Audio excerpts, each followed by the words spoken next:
L'édito politique sur Europe 1 avec Le Figaro. Bonjour Vincent Trémollet de Villers. Bonjour Dimitri, bonjour Anissa, bonjour à tous. Bonjour Vincent. Vincent, à l'Assemblée, ça se confirme, le débat budgétaire est exclusivement concentré sur l'impôt. Et c'est la grande victoire, pensez-vous, des socialistes ? Ça fait longtemps, oui Dimitri, qu'on a compris que la reddition sans condition de Sébastien Lecornu et Emmanuel Macron devant Olivier Faure avait entraîné une gauchisation accélérée du débat politique.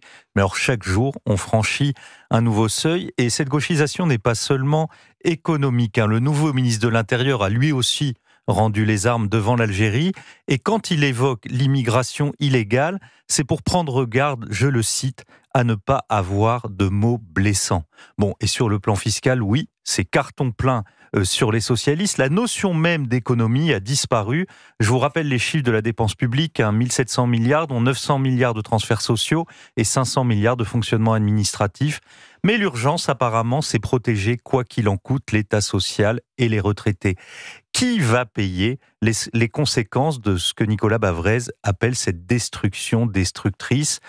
Comme d'habitude, ce sont les jeunes et les actifs qui vont supporter le poids de tous ces renoncements.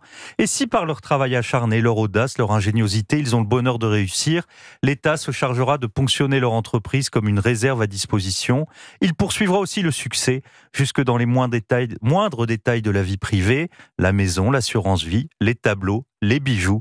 Vous noterez l'ironie d'un État incapable de protéger les bijoux de la couronne au Louvre, mais dont le législateur projette de taxer les bijoux des particuliers. Oui, bien vu. Il s'agit des particuliers les plus fortunés tout de même, Vincent. Oui, mais enfin, la fortune est une notion relative, surtout en France. En 2 mois, on est passé du patrimoine de 100 millions d'euros à 1,3 million d'euros pour qualifier les ultra-riches.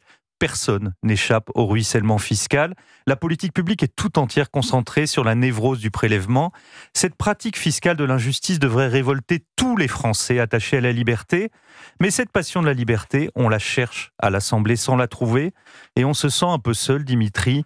On a envie de lancer le SOS d'un libéral en détresse. Alors, il reste quand même des gens à l'Assemblée, Vincent, attachés à la liberté et opposés à l'impôt. Dans le secret de leur esprit, sans doute. Dans le feu des tribunes et des interviews, certainement. Mais quand il s'agit de trancher dans le vif, il n'y a plus personne.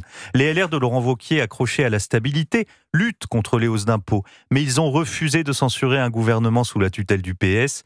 Ils déplorent donc les effets de leur folle stratégie de survie. Alors il y a bien David Lisnard, Bruno Retailleau, François-Xavier Bellamy qui conservent une ligne claire. Mais leur influence, apparemment, s'arrête aux portes du Palais Bourbon. Quant au RN, il célèbre comme un triomphe l'adoption de l'amendement d'Éric Coquerel sur les multinationales et le vote commun avec le PS pour un nouvel ISF.